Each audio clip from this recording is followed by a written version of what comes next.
Okay, we are now recording. So yes, let's go around and do updates. Do you want to start, Marlene? Because you're already starting to tell us about Sure. presentation. Master Gardeners has what are called library talks, but we don't go to libraries anymore. So they're called online gardening talks. And there's certain ones that are called short takes, and they're like 20 minutes to half an hour. And so I'm going to explain what phenology is and why it's important. And then I'm just going to describe our phenology walk at the demonstration gardens. So that's Monday at 4. That's amazing. Yeah, I'm excited about it. I think it'll be good. I hope it encourages some discussion. That's great. Do you think there's potential to recruit any new observers there, or mostly for education? Yeah, I will need some new observers for after this year is over. So hopefully we'll get some new recruits. That's great. Good luck with that. Thank you. Does anyone else want to share any updates or successes since we last chatted?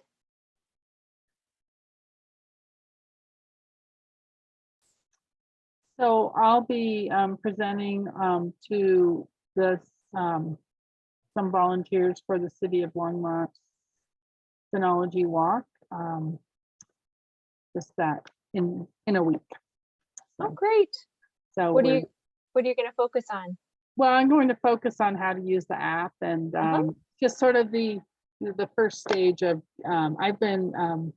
we narrowed down our species, our plants, and then we're going to we have a group of volunteers who want to be part of the monitoring process, so we'll introduce everything to them, and then we will probably do a kickoff for the general public in the fall. Oh, great. What species are you focusing on? So cottonwoods, you know, it's interesting. It's narrow leaf willow, but some people call it coyote willow. What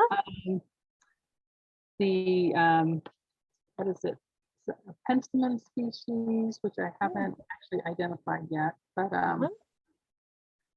so it's not on there. And then some switchgrass. Yeah, and a type of clover, a native clover, like purple prairie clover. Yeah. Very cool. That's a nice variety of different kinds of plants. Yeah. But you should have things happening at different times of the year because it's that was kind of the idea. Yeah, was to just start off small, and then some of the naturalists are really interested in looking at the ebb and flow of the creek and how that affects flowering of the cottonwoods. So that's and then pollination. So we'll look at different pollinators as well. Very nice. Sounds like a great project. So for those of you that just joined, we're just going around and sharing any updates that you want to share, successes from the last month or so, anything you feel like you want to share with us.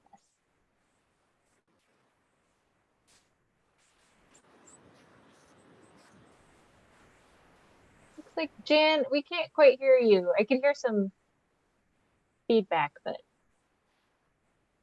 not audio.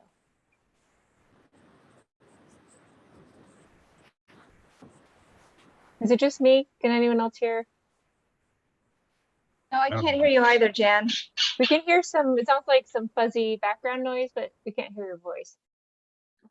Ah.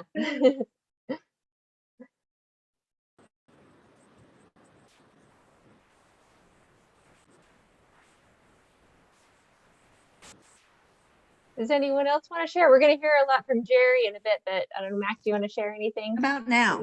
Oh, there we go. There you are. Hey, there it is. Okay. Okay. My computer sounds like a fan is running, although I know it doesn't have a fan. Anyway, I did a training about, I don't know, maybe 4 weeks ago for the docents at the Tucson Botanical Garden on Nice. how to use Nature's Notebook and what phenology is. And out of that, we got 3 new volunteers Nice. to observe in the garden, and also one person who's observing elsewhere as well. That's wonderful. I'm sure Carol was very Anderson. excited about that. Yeah, and Carol was unavailable that day, so that's why I did it by myself. But it all worked out. So yeah, that was great that we got more people. Yeah, thank you so much for doing that. I know Carol's been Sure. hoping for more volunteers there. So that's great that you were able to recruit a couple more people. You guys have all been so active with all your trainings and presentations. Yeah, we have actually. And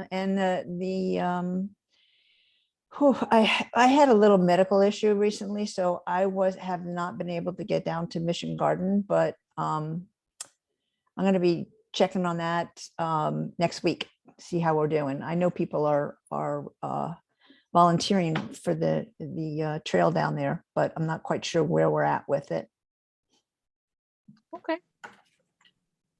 Great. Anyone else want to share?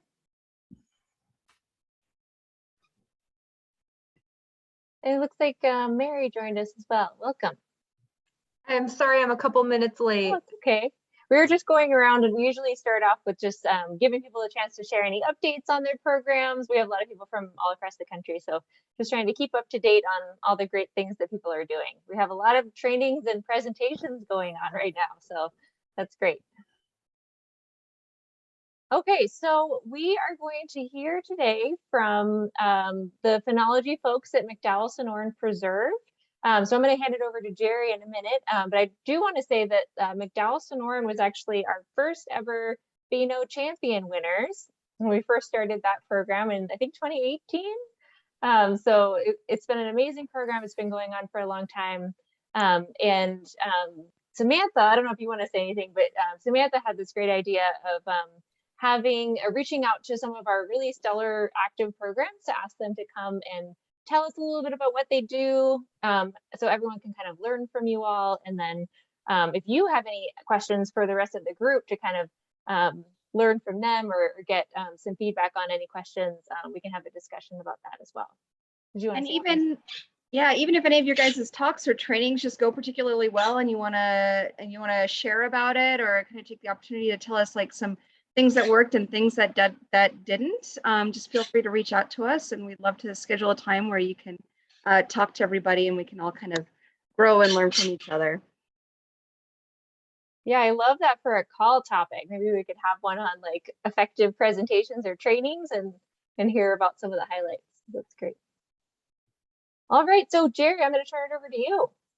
Okay, thanks. So this is the long-term monitoring project of phenology at McDowell Sonoran Preserve. I'll start with some background, some context. So the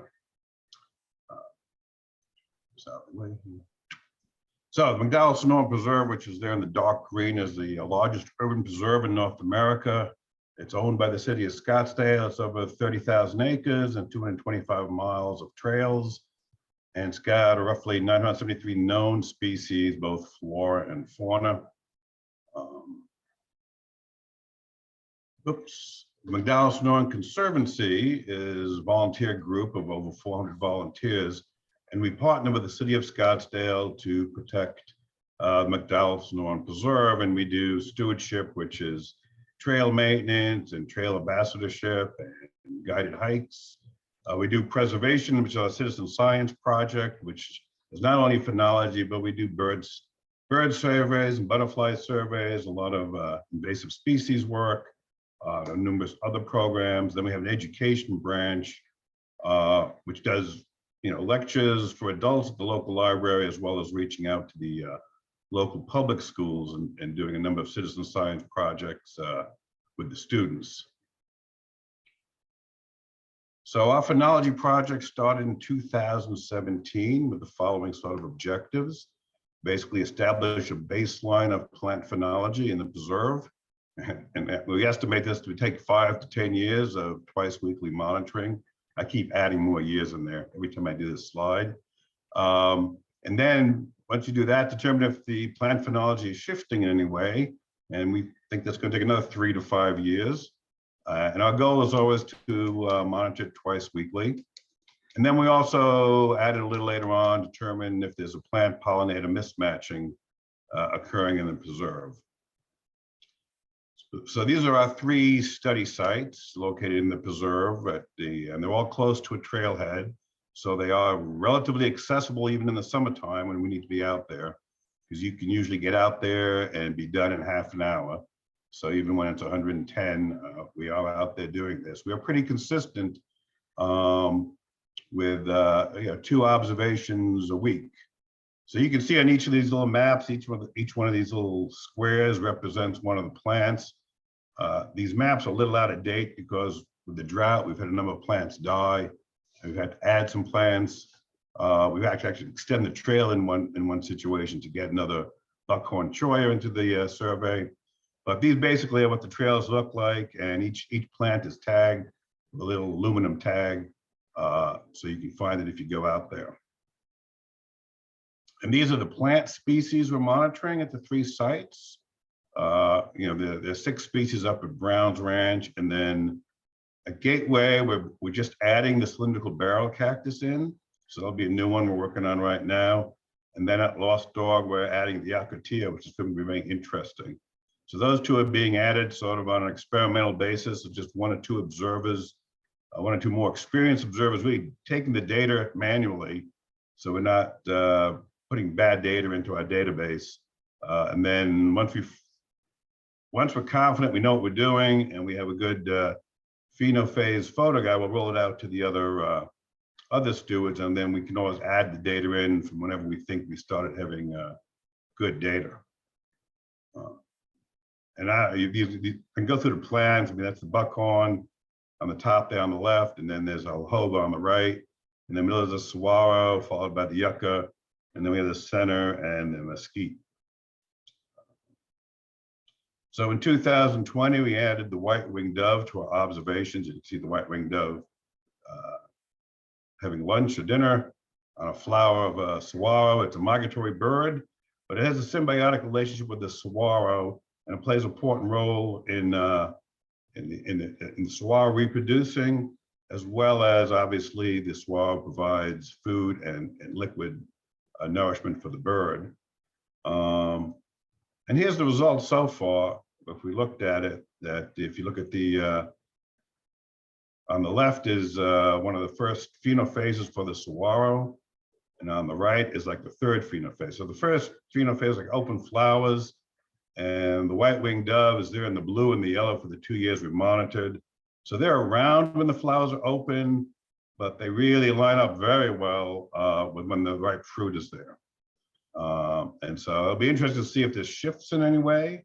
Again, I mean, I know I talked about 10 to 15 years, but this is sort of maybe very preliminary, but it will be nice to see if we see any sort of shift over the next couple of years. And then the last slide is, yes, we were the we won the PhenoChampion back in 2018. There's the award. So very, very happy to get it, appreciate it. And if you got any questions, I'm more than happy to answer. Thanks so much. That was great. It's so cool to see. I love seeing the pictures of your sites and things. And I'm sure that the other Arizona folks on the call are interested in observing some of the same species that you are as well. So does anyone have any questions or feedback or anything for Jerry? I'm I have a curious- question. Yeah. How did you decide on the species, Jerry? That's a good question. And I don't know because I wasn't involved in the initial program. Okay.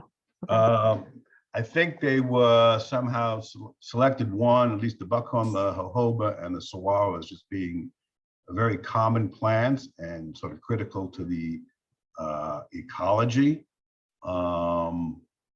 and found throughout the preserve. Why we added 3 additional ones in Browns Ranch is really unknown at this time. The center is a perennial, so it lasts about 2 years. But we are trying to balance it out, so that's part of the reason we're adding a barrel cactus down at Gateway, and then the Ocotillo in Lost Dog to sort of get eventually, hopefully, the same number of species at each location. In order to, and also just to add more data to the phenology of plants in the Sonoran Desert. There are not many people. There's not. I mean, the Sonoran Desert only, can only be found in a small portion of the U.S. Maybe a bit in California, but essentially between Phoenix and Tucson, probably that's the only place doing phenology observations of Sonoran Desert plants. So the feeling is we just add plants. We have 3 of each at each site, but just so we have more data should anyone ever use it. Yeah, it's so Thanks. important because a lot of the publications that are out there that really look at phenology data, a lot of them are from temperate systems and, like the Northeast and the eastern part of the country. So we really don't know a lot about phenology here in the Southwest. And some things are more simple, like ocotillos are a little bit like related to precipitation when they leaf out, but there's still a lot of unknowns about even what influences flowering in ocotillos, and then lots of other questions about what influences other stages in all these other plants. So it's a really nice variety that you have of cactus and some of the more perennials and then the trees and things. So it's a great list. So I'll add, if anyone's ever in Scottsdale and they want to go out and observe or see what we do, just drop me a line. I'm more than happy to take you out. As I say, we monitor year round. Granted, in the wintertime, it's a lot of nothing going on, but at least in the wintertime, the weather's nice to hike. So you can just go for a nice hike. That frequency of observations is really impressive too, that you go twice a week all year round. We're pretty really good. I just sent out an email to everybody to see who's going to be around in the summer. And I think we'll get it covered. I mean, we have a calendar everyone uses, so we only have 1 observer per day. But you can see which days are open. And so we're just going to watch that. And if we see one of the sites where no one's signing up, we'll either send an email out or we'll get out there and try to get it done. But we've been pretty good. We had last month, we had 17 observers out there. Wow. Yeah, I was going to ask, how many do you have total that observe throughout the year? So, I mean, obviously the number who observe drops off in the summertime because many of our volunteers are either snowbirds or they live here, but they're fortunate they can get out of Phoenix in the summertime. But I think we have a core group of 20 to 30, and I think we'll have 10 to 15 people monitoring over the summer. Wow. And we've shared each other's vacation schedules. So, I mean, and using the calendar we have as part of the Conservancy, hopefully we'll be able to get the two a week. Yeah. So can you say anything more about that calendar? What's the platform that you're using there? So it's called, that's design of Better Impact. And it's, I don't know if you're familiar with that at all. I've heard of that. Yeah. I think that's a way to log volunteer hours too, right? Can you repeat that? I didn't hear that. It's called Better Impact. Better Impact. And I think but it does more than that. So I think it's originally used for like in a manufacturing facility to manufacture to monitor what's going on the floor and things like that. Okay. But yeah, so the Conservancy is using it for a variety of things, but yes, to monitor volunteer hours. So it's it's a little tricky for what we do, but it seems to be working. Used Better Impact at the zoo as well, and I put a link to it in the chat. But yeah, it was a really good program for keeping track of not just volunteers and their hours, but if they're working on different projects, what projects they're working on as well. Right, and then you can always search it. So I figured there was to find out that there were 17 people observing last month. I simply searched number of volunteers who charged at least 1 hour to the phenology program, and it came up. And so since the only thing going on in phenology is observations, those people were out observing. Yeah, you guys, I think you're kind of unique and very fortunate in that you have so many volunteers at the preserve that can be involved in lots of different projects. So I don't know if Jerry or you or Mary can speak to how do volunteers go about finding the phenology program, and like how do you kind of like decide who is appropriate for the program? Do you have like a vetting process, or you just kind of like invite whoever wants to participate in it? How do you recruit people? So, so to become a steward, you have to take this class, S101 it's called.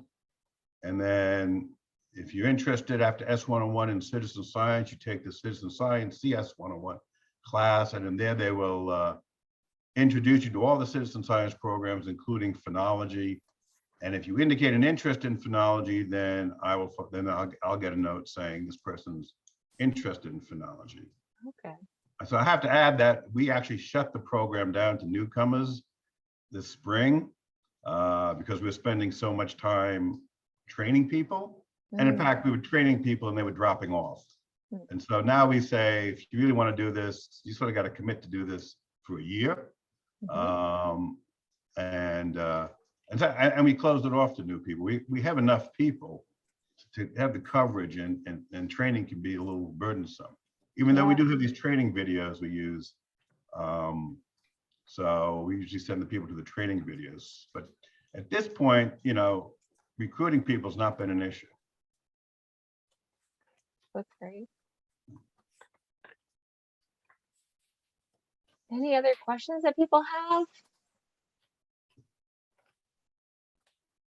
Yeah, I was haven't- going to ask about just using paper monitoring for the beginning. Is that something, I hadn't really thought about that, but the whole idea is sort of everyone kind of gets an idea of what phases that look like, and is that the idea? Or? So, yeah, so I mean, for the existing plants and the observers, I think everybody's using the app.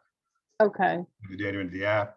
The reason for the Acacia and the cylindrical barrel cactus, we decided to go with paper, is because we didn't want to get bad data into the database and then have to worry about extracting it somehow, or ignoring it or doing something. Because we started looking at some of the data. When you start downloading a lot of this data, you want to try to avoid having to go through it all and try to figure out what's good and bad. We've had some discussions, I think, previously about how do you determine what a good data point is, a bad data point, you know, but because we don't, you know, the cylindrical barrel cactus, I think, is going to be pretty straightforward.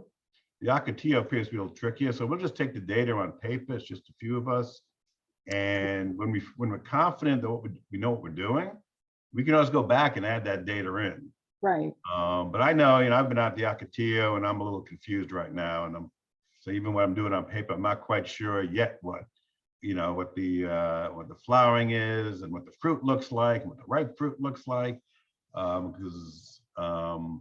therefore, you know, at the end of the day, if I don't feel confident in what I've written down, I'll just throw it in the garbage. Yeah, and that, you know, it's better than putting bad data and then trying to figure out, when you start looking at the 40, 50, 100,000 data points, trying to figure out what's bad and how to get it out. So Yeah, I can see if you have a lot of different people doing, you know, frequent observations, that would be an issue. So one of the things, you know, so we observed all the way through the pandemic, and one of the things I always tell new people, this is a project for loners, because we don't meet very often. I mean, once you're trained, you're free to sign up and go out and do it, and you know, you can go years without meeting anyone else doing phenology if you want. So you know, if there's a question, you can always send an email, but this is really, I say, this is a project for loners and not for people who want to be in a group. We rarely do any, we do some group activities, really do a group observation. And now all the training, we have videos and we have a manual, so we don't even do live training, except, you know, we have you train yourself and then you go out one time with someone who's experienced and see if you know, if you can use the app and identify the plants and identify whatever you can see whenever we're doing the trainings. Yeah, so if you're adding a new species like with Ocotillo, you mentioned that, you know, once you feel comfortable with the data, you might decide, okay, I know enough about this, I can start to enter it. Do you have any conversations with other observers at that point where you kind of like get on the same page, or is it still mostly like an independent kind of judgment of your your ability to make the It's not me. observations? So there's 3 of us looking at the Ocotillo and 2 of us looking at the cylindrical barrel. Uh-huh. And once we all agree that we know what we're doing, then we'll come up with a phenophase photo guide, and then Uh-huh. we'll roll it out to all the stewards. And how we Great. do that, whether we'll actually do it in a live group, we'll do the videos and add it to our video library and have people. Then we'll have all the observers try to start observing the plant. You know, you can try to do it live. The trouble doing it live is oftentimes nothing's going on. Yeah. And it's hard to see to describe a phenophase when you can't see it. Yep. The photographs help and the videos are good, but ultimately, yeah, at some point we will roll it out to all the stewards who are involved. Yeah. That's great. Did you already share your photo guides with us, the ones that you've already made? Because we post ones that our partners like you guys make on the website after we kind of look them over and make sure. Yeah, so we haven't done one yet. I mean, the cylindrical barrel one is just a candy cactus from your phenophase photo guide, because Okay. you don't have cylindrical barrel is not in the database. Oh, okay. Yeah. Database. And the Ocotillo, I've sort of pulled one together. I don't think you have one. I don't think we do. Yeah. But I don't think it's quite good enough yet that you'd want to put it out there yet. So I think we have to. I mean, I've been taking photographs. Hopefully, photographs with my iPhone are going to be good enough. I don't know if they meet your criteria for the photo guides. Yeah, it's mostly just whether it's close enough that you can see whatever the phenophase is. And I think it's the trickiest for things like the really tiny leaves to get a picture Right. that's close enough. Sometimes you have to put a piece of paper behind the plant to really get it to focus. And then the flowers, when you can see the reproductive parts, you have to really be close in on those two to really get that in a picture. But Yeah. So and then the fruits. at some point we will have one, and I'm more than happy to share that with you. But right now, That would be great. Just sort of a bunch of photographs we've downloaded and photographs we're taking. So, Yeah. Cool. Thanks for working on those. You guys provide a lot of great training resources. And I think you've shared your videos in the past, and I feel like I might have put them in the newsletter at one point, but I don't know if you have is it a public link that is it on YouTube channel? YouTube. I can send you I can send you the YouTube. Yeah, might be good just for an example. Yeah, they're really great. I mean, most of them are plant specific. So, but there's one that's sort of the general introduction, which, anyone might find helpful. Yeah. Erin? Mhm. Erin, I lost my video. Okay. Can you let me back in? Oh, we can still see you. You I can't can't see the screen? No, I can't see anybody. I'm not sure what's going on then. Okay, I'll just listen. You might have minimized your Zoom. So if you could find the little tiny Zoom panel, if you go back to the full view, you might be able to see everybody. I'll try it. Thank you. Yeah. Mhm. I also wanted to look again at your saguaro plots, if you wouldn't mind showing that slide sure. again, because I noticed when we do the data summaries and Samantha, she's doing the Flowers for Bats newsletters as well. And it's amazing how consistent the saguaro flowering timing is, even though the heights of those curves is kind of different, showing that the proportion of yes records is fluctuating. The timing is so similar from year to year. And we've seen that here too, when we look at the Tucson data. And I wonder, you're talking about wanting to know about mismatch. I feel like the way to maybe answer that question would be looking more at the intensity data. And we talked a little bit about that before, how intensity can be a great way to kind of look more closely at how much do you actually have. And I feel like that's where we might see a big difference happening. Because I don't know if you guys noticed fewer flowers this year than last year up there. Mm-hmm. Here in Tucson, for sure. I think, we felt like it was a little late to me. I might have just been like misinterpreting it and misremembering it, which is why the records are so important. But I feel like there's definitely fewer here. Yeah. So looking at the open flowers, I mean, I've seen other saguaros with open flowers, but the ones we're monitoring, I've seen one open flower so far. The chart indicates it's going to be somewhere in the middle of May So it could be, that's where we are now. So maybe next time I go out next week, I'll see more flowers, but Yeah, I haven't seen any fruit yet. So that yeah. looks to be like a month away based on this chart. So Do you remember if last year, did you notice any of the side blooms where the flowers weren't just at the crown, but they were yeah, all the way down the we saw side? that. Right. Yeah, was that unusual for you guys as well? It was, and a lot Yeah. of people trying to figure out why that was, but I don't know that I ever heard a good explanation as to what that. Yeah, we actually had a student a couple years ago, an undergraduate student who looked at a data set from Bill Peachy, who's someone who's recorded saguaro flowering at this one site in Tucson for 30 years. And Right. Yeah. he has this plot where he documents every arm of every saguaro in the plot and how many flowers it has each year. And it seemed like they were looking at the climate driver question. What is it that influences flowering? Is it temperature, precipitation? And it seemed like there was this funny relationship where it was, if it was like really rainy in a summer, the next spring there would be fewer flowers, or it would be Okay. delayed. And it seemed like it was because like the plant was putting more of its energy into growing and becoming bigger with all the water that it had accumulated, rather than in putting energy into its flowers. But before last spring, it was like very dry, right, in 2020. So maybe we had like a normal winter monsoon, but there's so many things we don't know about why Right. it is the way it is. So your data is really important. So I do a lot of trail maintenance work, and we had after the rains last summer, whenever they were, we had a lot of swallows down. Yeah. And they were really moist on the inside, because oftentimes when they fall on a trail, I have to saw them up so I can't before I get them off the trail. Yeah. So really, I assume what happened was a drought, and then the water came and the water got sucked all the way to the top.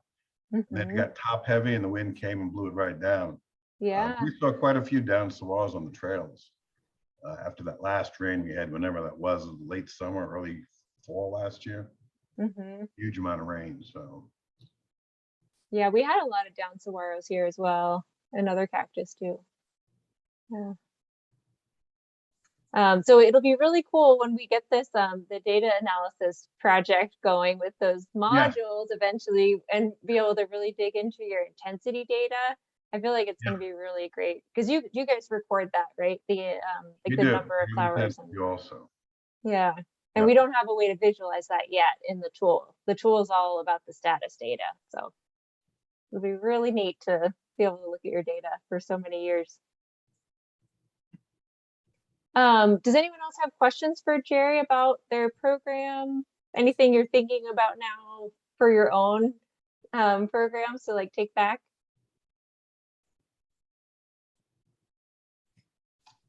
Jerry, I was wondering about your videos. Did you make those yourself, your training videos? Yes, we did them. I didn't do them. One of the other volunteers did them. Yes, we did them. The Conservancy did them. They're very well done. You did a very good job.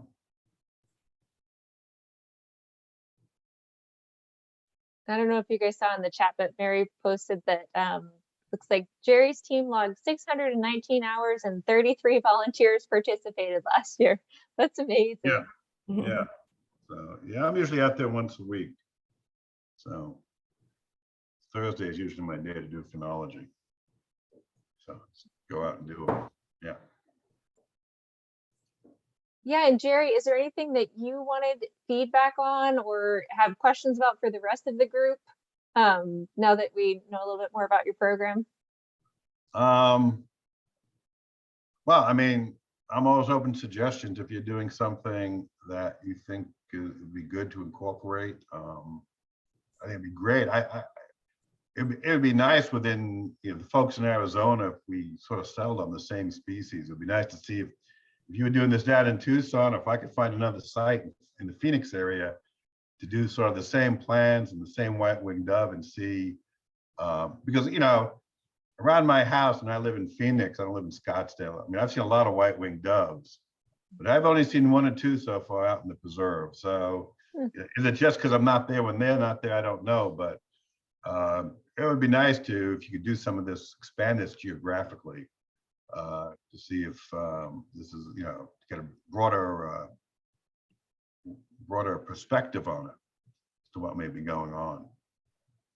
Yeah, Jan or Marlene, do you want to say anything about what species you guys are tracking? You know, I've been thinking about this a lot, and you know, I'm not going to. I mean, the programs are what they are, but you know, desert or the Tucson Botanical Gardens and the and I think there's one at Tohono and there's one at Mission Garden, and there was a new one that you just started up, Marlene, I think, on the Santa Cruz. Mhm. They're all cultivated.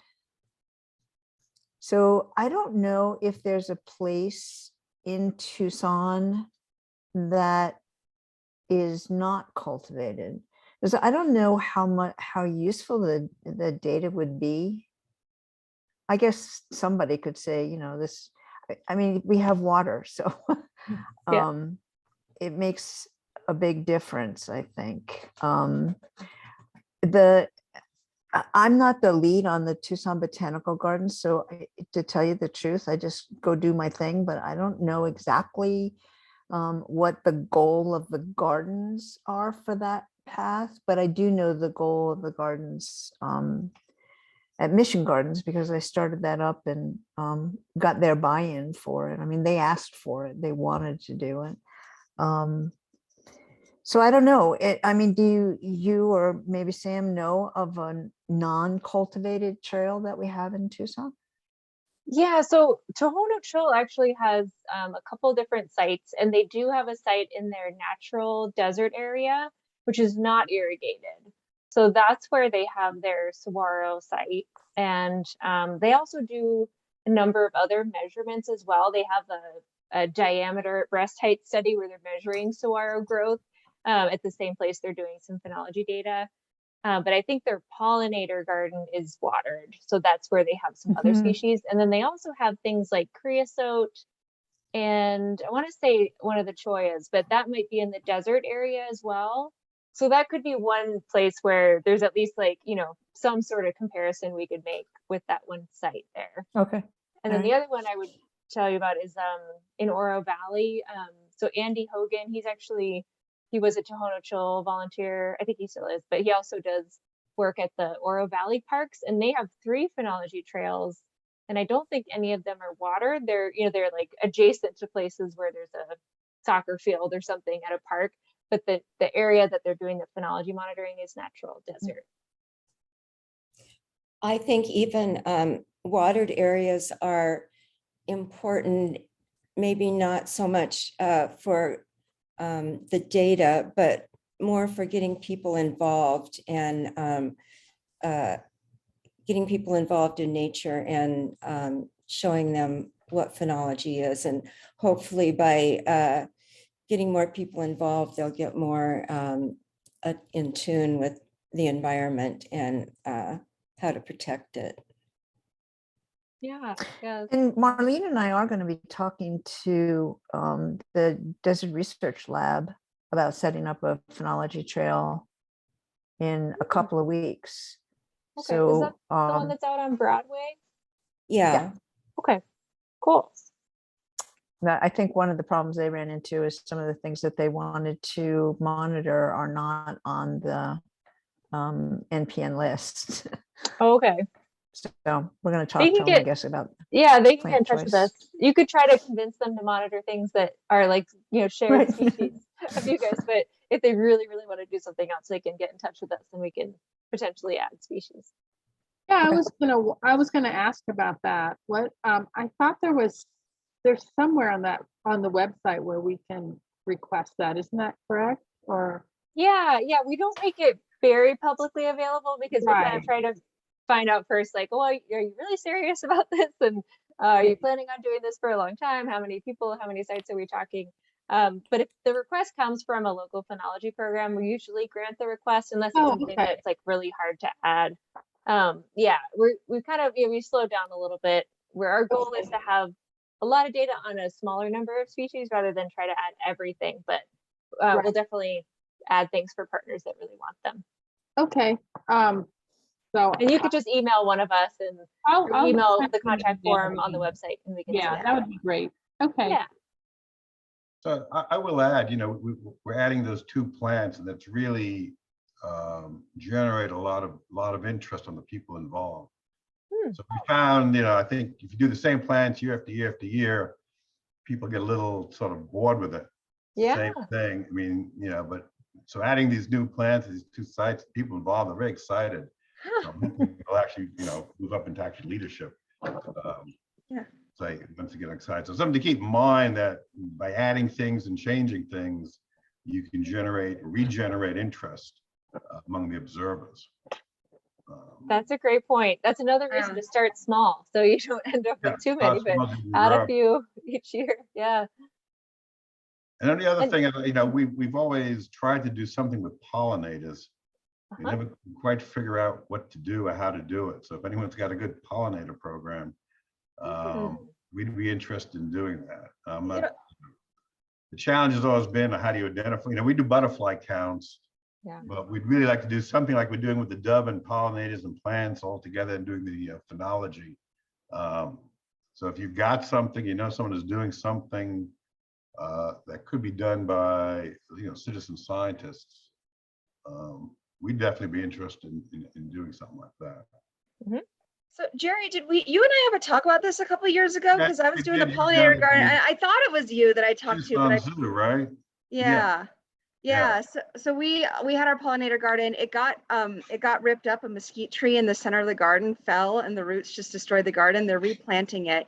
But we were able to kind of do some of the bee species, and then I actually added 2 bee genre to Nature's Notebook: the leafcutter bees and the mason bees. Oh, okay. And then for those ones, because it's so hard to get bee species for volunteers to identify bee species, but there are a few now just down to the genus level, and we haven't had too much issues with volunteers being able to identify the ones that we had. So if you want to talk to me about that later, I would love to chat with you about that, because now those bees are very near and dear to my heart. So anyone out there monitoring it. I mean, if we could add something to the existing trails. Yeah. I mean, I don't think we could do like a garden, a pollinator garden. I don't know. No, but they're native species. Right. But if there's a way to monitor them while we're monitoring the plants, that'd be great. Yeah. Or if you have to add a certain plant or do something, Well, I'll get in touch with you and let's talk about that. Yeah, that'd be great. Hey, Sam, great. do you have really good identifying pictures of those 2 bees? For the leaf cutter and the mason bees, I don't think I quite made photo guides for them, because basically we added them and then I came here and then I wasn't at the zoo anymore. But I could, if enough people are interested, I'll try to get something together, especially since it's just down to genus. Because I found, especially if you have the hotels at your site, it was pretty easy to tell them. I found that it was not too difficult anyway. I shouldn't say easy, but with a little bit of practice, once you got to know them, I was able to identify them really quickly, especially the leaf cutters, because when they're flying, and especially if they have a leaf or a petal, they're great. And so, They never stop. No, they don't stop. They don't stop. When they're carrying something, it's a little easier. And if you have the hotels, it's a lot easier. And as they're pollinating, and some of them would rest on the leaves, and I was able to identify them when they were resting. But there were kind of little tricks to be able to tell them apart. Yeah, I'd love to see that. Yeah, I'll also mention we have a project called Desert Refuge, particularly for people in Arizona, and that is focused on the overwintering behavior of monarchs in the state. And so we're going to be doing an effort, at least for this coming winter. So it could be like a short-term thing that you just do for a year, where you register at one or more milkweed plants, and then you just spend 10 minutes and look at the milkweed and check for caterpillars and whether you see any monarchs around during the winter months. So I'll put the link in the chat. And I think Marlene, you guys have been doing that project, right? Yes. How's that been going for you? Well, it's been going fine, but we haven't seen any monarchs at Okay, all. well, that's important too. We want Yeah, the that negative is. data. Uh-huh. I'm doing it at my house. I bought Oh, yeah. a bunch of milkweed that's doing really, really well, but the only critter I ever find on them are aphids. Oh, yeah. I've seen no monarchs yet. Yeah. We have a I lot don't of think queen we have- caterpillars, but not the. I don't think we've seen a monarch. We do 2 butterfly counts a year, Mhm. September and April. I don't know whether we officially have ever seen a monarch in the preserve. Yeah. Well, that's good information to have. I know that, so our partners on this effort are the Desert Botanical Gardens, and they have a lot of them there. And so we're trying to figure out how many of them stay here during the winter and whether they're actually breeding during the winter as well.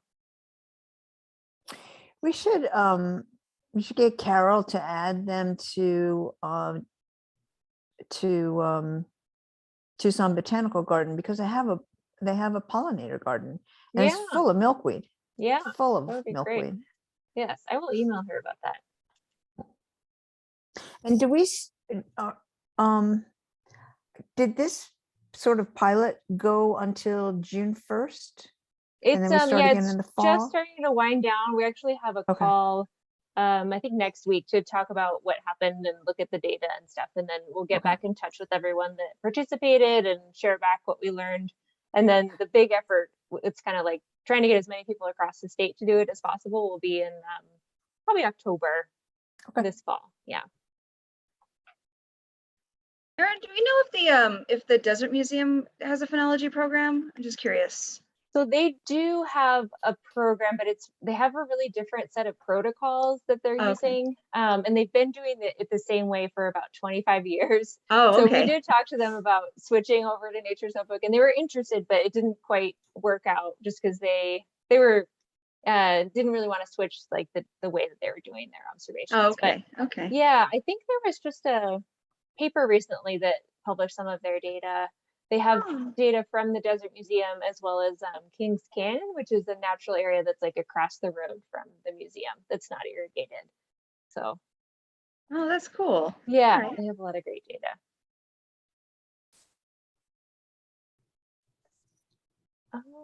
And Mary said that there's monarch. I'm not sure if it was found on the surveys. Okay, cool. Yeah, that'd be great to know. Any other thoughts or questions or anything? We're also interested in having more people do a share like this of their program. So I don't know if anyone here is like, yes, I would love to do that. And we could like sign you up for a future month right now. But we're also going to be switching to a single call each month starting in June. So that'll be just the Friday call going forward. So in case that impacts your availability, but we will keep recording the calls. So if you can't make it to the Friday, you'll be able to watch the video. Yeah, I'll just want to say, so I'm staff at the McDowell Sonoran Conservancy, and you know, in our field institute, we have 14 plus programs that are going on at any given time. And having Jerry as the lead for the phenology project is just incredible. He's such an excellent coordinator of all the folks who want to join this. And then he has 2 site leads who help at specific sites. And yeah, having that team be able to divide this workload is why we're able to make this project happen. And you know, I also didn't come in at the beginning of this project to understand why the plants were selected that we have, but we have enough of 3 of the species to be able to have our ecologists take a look at the data and see what kinds of trends, because we have 9 at 3 different sites. The others were kind of figuring out what to do it still. So yeah, I mean, thank you so much for what you do, Jerry, because this is really great stuff. Yeah, thanks for sharing that. It is really impressive. So say again how many people you have as kind of the leads. You're the main point of contact, Jerry, the main organizer, and then you have 2 different site leads or administrators. We sort of, at one point we had three sites and a site lead at each site, and then 1 site lead left and we haven't been able to replace them.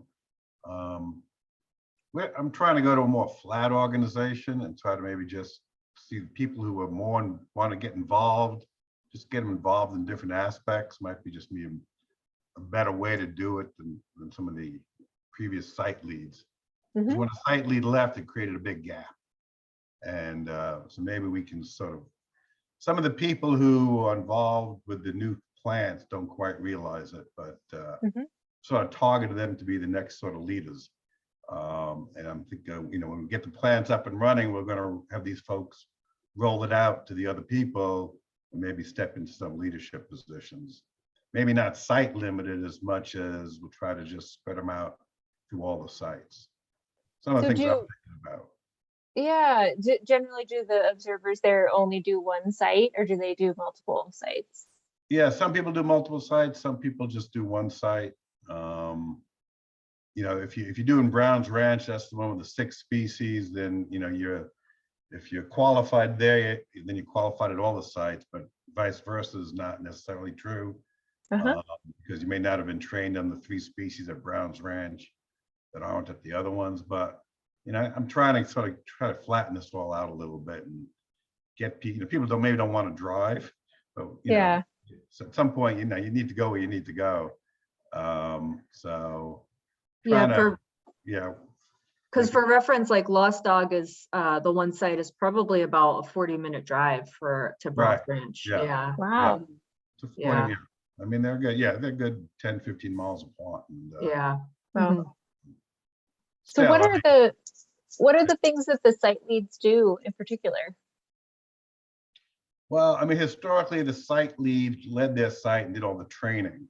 Okay. So a lot of the training now is sort of moved to especially with the pandemic when we didn't do any training, has really moved to the videos and just basically once the applicant feels they're qualified, they'll go out with either me or one of the site leads up at Brown's Ranch and be confirmed, and then they'll be qualified. And then then they can go out and just sign up and observe when they want for the schedule and better impact. So like I said, we've lost site leads and not been able to replace them. And so, I mean, I haven't talked to Mary about it, but it might make sense at some point to try to not have such a structured organization, maybe flatten it out somehow and give people responsibilities over multiple sites. Like one person may be responsible for all the documentation, another person may be responsible for all the phenophase photo guides, and sort of get more people involved in leadership. Yeah, I think that would be great, Jerry. We'll talk about Step by that. step, as opposed to, well, you got to be a site lead and now you're responsible for the whole site. And I think that intimidated some people, and some people just don't want to put the time in that it took. So I think the goal maybe just try to flatten the organization a little bit and see if we can't get people, sort of push them into it. Yeah, that's something that keeps coming up, is having like a lot of different job duties or tasks that you can really explicitly state somewhere, and then people can see what they can sign up for.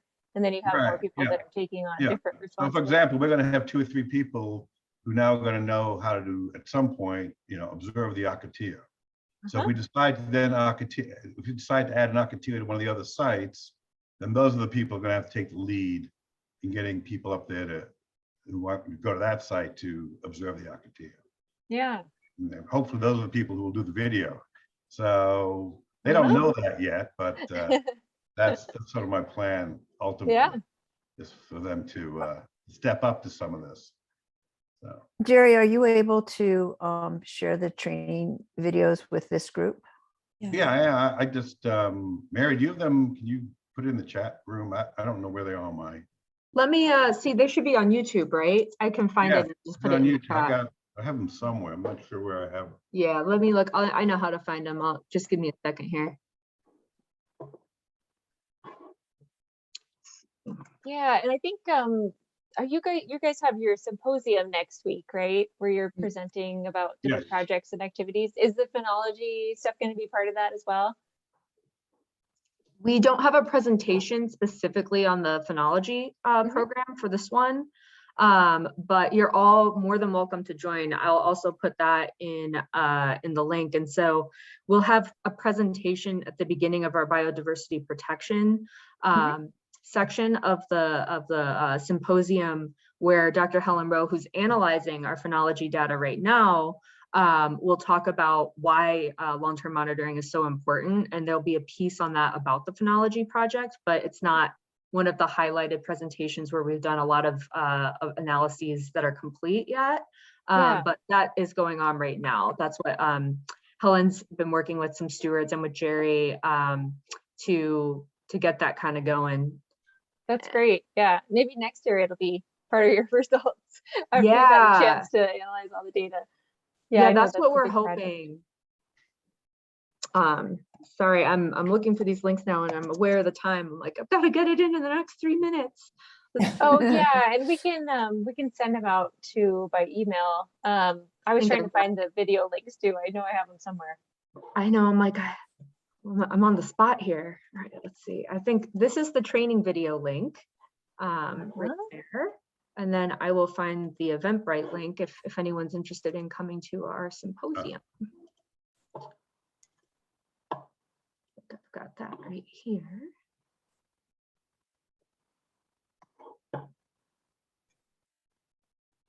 And those videos were done by Karen Feldstad, who Jerry works closely with and is the site lead at Brown's Ranch. And she's also put together like sometimes monthly newsletters where she talks about very specific changes that are happening on the jojoba bushes and, you know, keeps it interesting for her observers up there. Oh, that's great. Yeah, thanks for those posts. Yeah. Yeah, thank you for sharing that. I'm going to take a look at those training videos before I do my training. Yeah. So any last thoughts? Yeah, Jen? I was just going to say there's no sense reinventing the wheel. Yeah. Right, yeah. Yeah. So does anyone feel like you want to volunteer to share at a future call, or you can email us later too? So I'll share later on, Okay. you know, once we get it up and running, and just, yeah, I'm happy to share. I just don't feel like I have much yet. So, Yeah, no worries. Yeah. Let us know I'll whenever share you're 2 ready. down the line. Okay, Yeah, That sounds good. great. Any last questions or comments, anything? This is great. Thanks very much for doing this, Jerry yeah. No, Thank and but Mary. again, if you're ever up in Scottsdale and you want to go out and take a look, just drop me a line and take you out. Great, thanks. Yeah, thank you so much. It's just amazing what you all are doing. It's really cool to hear about it. Thank you. All right, thanks everybody. I'll see you See you later. next month. Bye. Bye. Bye.